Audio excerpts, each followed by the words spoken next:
Assalamualaikum warahmatullahi wabarakatuh. Selamat berjumpa kembali teman-teman semua, khususnya para pengelola penggilingan padi dimanapun kalian berada saat ini. Mudah-mudahan kabar kalian semuanya sehat walafiat dan berbahagia bersama keluarga. Dan saya ucapkan selamat berjumpa di saluran Restu Bunda Channel. Pada video kali ini saya mau berbagi tips, yaitu cara pengurusan air pendingin diesel. Penggilingan padi selain mengelola proses pengolahan beras, proses jual beli beras, dan yang lain-lainnya, juga ini harus diperhatikan masalah kelancaran mesin, masalah kebersihan mesin, utamanya yaitu air pendingin diesel. Nah, teman-teman semua wajib mengetahuinya ataupun wajib tahu efek air ini mesin diesel bisa jadi rusak.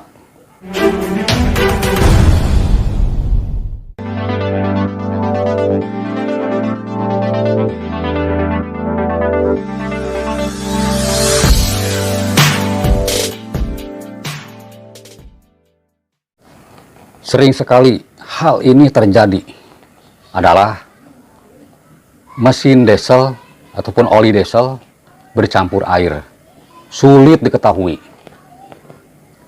Nah, yang akhirnya akan mengganggu kelancaran pekerjaan, menyita waktu, dan menguras isi dompet karena keteledoran dan sering dibengkalaikan hanya dengan mengurus air pendingin diesel. Nah, teman-teman semua, saya sering menjumpai, bahkan saya sudah mengalami, yaitu terjadi pada KND 25 ataupun kuota. Waktu itu saya tidak ada feeling sedikit pun dari proses air, kerusakan dari air.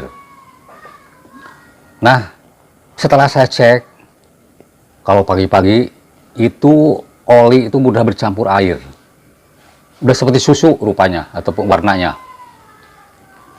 Nah, biasanya kalaupun meneliti ataupun memeriksa hal ini, keseringan ataupun banyak kejadian dari seal boring perpak diesel. Nah, dibongkar perpak diesel, diganti yang baru, lemnya baru, dibersihkan dulu, dipasang, masih bocor. Oli itu sudah diganti dengan oli yang baru karena yang lama sudah bercampur air. Nah, dipakai paling juga setengah jam, diperiksa lagi, ternyata oli bercampur air lagi. Nah, yang akhirnya dibuka lagi, berarti pemasangan silinder kop dan perpaknya itu tidak benar, tidak sempurna. Saya buka lagi, dibersihkan lagi, diemplas, segala macam ini itu, diganti lagi perpaknya karena rusak, pakai lem lagi, diganti perpak baru, dipasang lagi, diganti oli baru, dipakai 1 jam kurang, diperiksa, oli sudah ada airnya lagi, sampai 3 kali. Waduh, saya udah kewalahan waktu itu, capek. Itu teman-teman sudah menyita waktu, mengurus isi dompet, itu sudah mengganggu pekerjaan. Apakah teman-teman pernah mengalami hal seperti saya? Saya udah pernah mengalami, teman-teman, hal yang semacam ini. Ini yang akan saya bahas di hal ini adalah bukan hanya untuk kubota, melainkan untuk mesin-mesin yang lain pun, macam dompet atau apa. Ini efek sampingnya sangat besar sekali ataupun sangat luar biasa efek sampingnya. Kerusakan terhadap mesin, efek dari air yang Anda pakai. Air apa yang dipakai? Nah, teman-teman harus diteliti, harus benar-benar cermat dalam memilih air untuk pendinginan mesin diesel. Karena power utama ataupun kekuatan utama pekerjaan kalian adalah dari diesel. Diesel mati, semuanya akan mati. Tolong berbagi dulu, silahkan klik dulu tombol like-nya, dan komennya juga ditulis kolom komentar di bawah mengenai si video ini, teman-teman ya. Dan juga tombol merahnya itu tombol subscribe-nya, silahkan klik dulu. Dan loncengnya juga dibunyikan sampai berbunyi. Oke, kita lanjut. Nah, hal ini teman-teman sangatlah menjengkelkan dan memusingkan. Nah, setelah saya teliti, saya lihat Dan saya balik itu desal, dibalik. Kemudian saya masukin air di atasnya, air yang baru, dan lubang-lubang di bawah ditutup. Dilihat di bawah, ternyata di blok yang bagian bawahnya itu, yang dasarnya tank penyimpanan air, itu ada remes bocor, kecil. Tetapi kalau walaupun kecil begitu teman-teman ya, sewaktu jalan itu desal, itu kan akan ada goyangan, akan ada getaran. Jadi akan membesar masuknya air dan langsung ke oli. Nah itulah sangat berbahaya. Kalaupun digunakan waktu yang lama itu akan membahayakan. Karena oli bercampur air kalaupun terus digunakan akan mengakibatkan nanti kerusakan fatal terhadap metal duduk, metal jalan, dan berbagai macam gesekan-gesekan nanti akan hancur akibat ada air. Nah itulah teman-teman yang harus diperhatikan. Hanya hal ini teman-teman, gunakan air yang bersih untuk pendinginan mesin diesel. Jangan sembarang air. Air apa yang kalian gunakan pada mesin diesel kalian? Terserah teman-teman, mau air apapun. Karena itu kan udah dipakai saringan sebelum masuk selang ke diesel. Udah pakai lagi macam-macam lah supaya bersih ke diesel.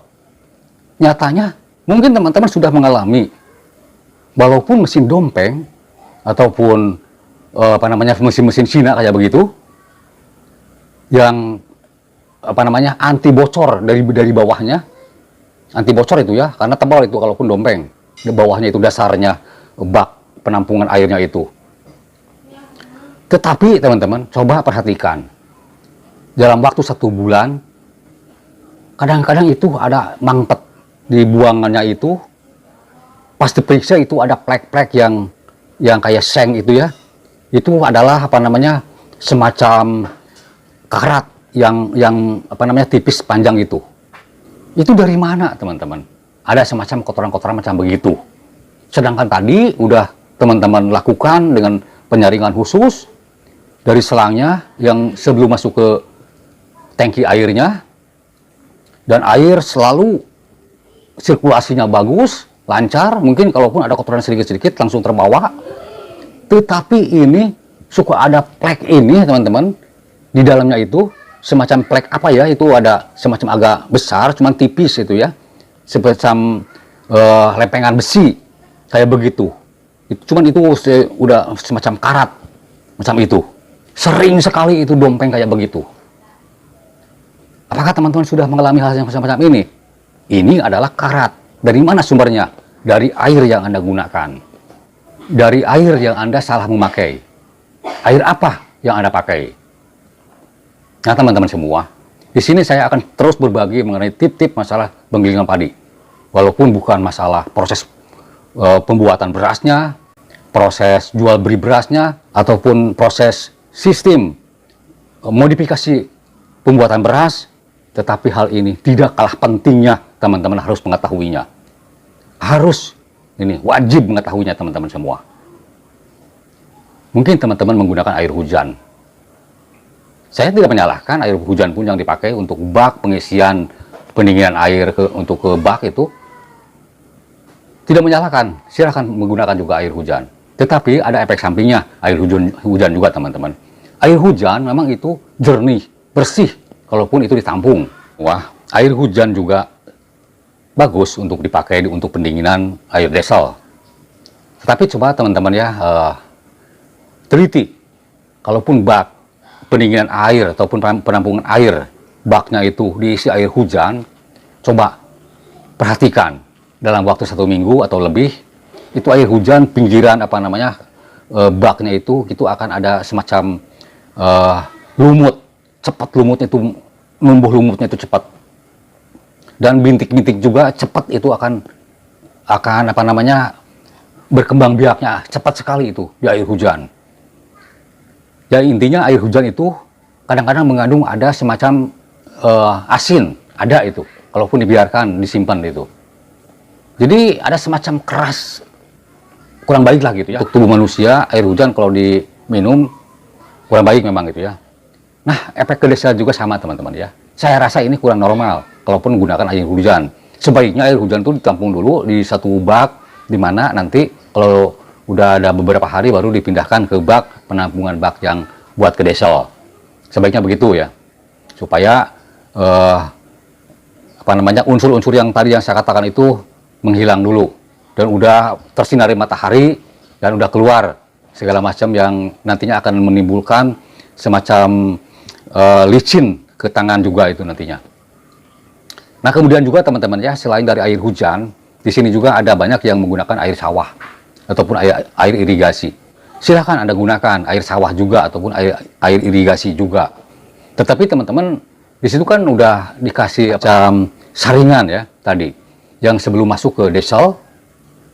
Nah, air sawah itu biasanya pH-nya itu cukup tinggi teman-teman ya, ataupun keasamannya cukup tinggi.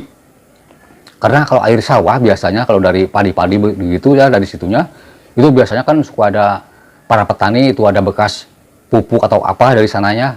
Pokoknya pH-nya tuh udah naik lah kalau pada air sawah. Kalau pH-nya udah naik, berarti efek ke karat itu lebih tinggi. Efek karat itu. Coba teman-teman ya, ini tangan dicelupkan ke air sawah kali-kali ya. Coba teman-teman ya dicoba. Tangan dicelupkan ke air sawah itu, kemudian diangkat. Coba perhatikan kalau air sawah itu di sini ada semacam apa ya itu yang macam warna itu ya, yang kuning itu ada nempel ke tangan kita. Kalaupun itu yang lebih kotor itu lebih banyak yang kuning-kuningnya itu nempel ke tangan kita. Nah, itulah akibat pH terlalu tinggi. Nah, kalaupun pH terlalu tinggi itu biasanya sumber karatnya lebih tinggi. Nah, itu bagaimana efek ke diesel? Itu sangat membahayakan. Sangat membahayakan sekali. Nah, tadi teman-teman ya, walaupun kita menggunakan mesin-mesin semacam dompeng atau apa ya di situ yang lebih kuat, yang lebih tebal, tank penampungan airnya itu juga sering digunakan setiap hari diesel itu, jadi sering tergoyangkan kalaupun sering digunakan. Jadi tidak akan tersimpan kotoran-kotoran yang akan mengendap di situ. Mungkin teman-teman punya perasaan semacam ke situ. Tapi saya rasa tetap aja teman-teman, itu akan ada. Tetap akan ada teman-teman. Karena tadi air sawah yang digunakan. Nah, selain dari efek ke dinding bak penampungan air di dieselnya itu, tangki airnya itu akan berakibat nantinya, tadi sudah saya bilang, plek-plek karat itu yang tipis, lebar, itu tetap aja akan terjadi, akan ada teman-teman ya. Dan itu akan mampet nanti di lubang pembuangan di bawah. Nah, sebaiknya itu agak sering dikuras, berapa minggu sekali, itu harus sering dikuras. Bahkan itu kalaupun misalnya plek yang lebarnya itu udah ke bawah, udah ke lubang dalam itu, yang di bawah, yang ke lubang buangan, itu si karat itu, yang pleknya itu, yang tipis, yang lebar, itu susah keluar. Sering sekali ini terjadi. Itu bukan sedikit, banyak terjadi begini dari diesel itu. Kemudian juga nanti akan ada mampet dari, nah teman-teman, di dalam sirkulasi pendinginan air, prosesnya itu kan air itu di dalamnya di tank itu, di tank penampungan air, sebelum keluar ke bawah itu ada air yang masuk dulu ke silinder kop berkeliling. Itu gunanya untuk mendinginkan ataupun menurunkan suhu panasnya silinder kop itu ke situ. Nah, kalaupun misalnya sewaktu dibuka silinder kop itu akan banyak sekali semacam lumpur yang ada di jalur silinder kop itu, jalur air yang ada di silinder kop. Itu sering sekali banyak terjadi ini. Ada semacam, tadi sudah saya katakan ya, semacam lumpur di situ. Padahal ini yang digunakan kan air hujan, air bersih, ataupun air sawah juga air bersih. Tetap aja itu lumpur suka ada. Dari mana itu? Lumpur-lumpur itu. Padahal mesin ini kan selalu dipakai, selalu tergoyangkan. Bahkan kotoran sedikit-sedikit itu bisa keluar. Walaupun ini menggunakan water pump, tetap aja itu bakal ada semacam itu. Air irigasi yang kalian pakai dari saluran air irigasi yang dari atas, tetap aja itu air irigasi juga di sananya, dari kebun-kebun, dari mana, dari hutan gitu ya, ada semacam, pokoknya pH-nya itu bisa naik lah itu, yaitu dari irigasi juga. Nah, bagaimana langkah-langkahnya? Nanti videonya akan saya tayangkan cara mengatasi hal ini supaya pH-nya ini supaya tidak naik, dan supaya semua air yang digunakan ini menjadikan air bersih yang bisa menjadikan air bersih, air jernih yang layak digunakan untuk pendinginan desal. Dan juga teman-teman yang lainnya, misalnya ada juga yang menggunakan air sungai. Nah, yang lebih bahaya lagi teman-teman yang dekat ke muara itu air sungainya ya. Mungkin kalaupun semacam di tempat saya di sini dekat sekali dengan laut teman-teman ya. Jadi semacam jet pump itu dipasang di kali, dan itu disedot air kali itu, dan di situ kalaupun airnya lagi pasang itu sangat berbahaya sekali. Si airnya itu akan asin. Nah, itu akan berbahaya dan akan menimbulkan karat ke desal ataupun ke tangki-tangki desal di sini. Nah, itulah teman-teman semua yang harus kalian perhatikan, masalah kebersihan air, masalah kerancalan desal, karena desal adalah yang utama. Hal ini penting sekali kalian perhatikan, karena selain pengurusan kelancaran jual beli beras ataupun proses beras dan segala macamnya, karena desal adalah utama. Kalaupun desal kalian mati ataupun ada gangguan ataupun mogok, tentu semuanya akan mogok. Sekali lagi, ambil yang baiknya, buang yang jeleknya. Sampai jumpa di video berikutnya. Wabillahi taufik wa hidayah. Wassalamualaikum warahmatullahi wabarakatuh.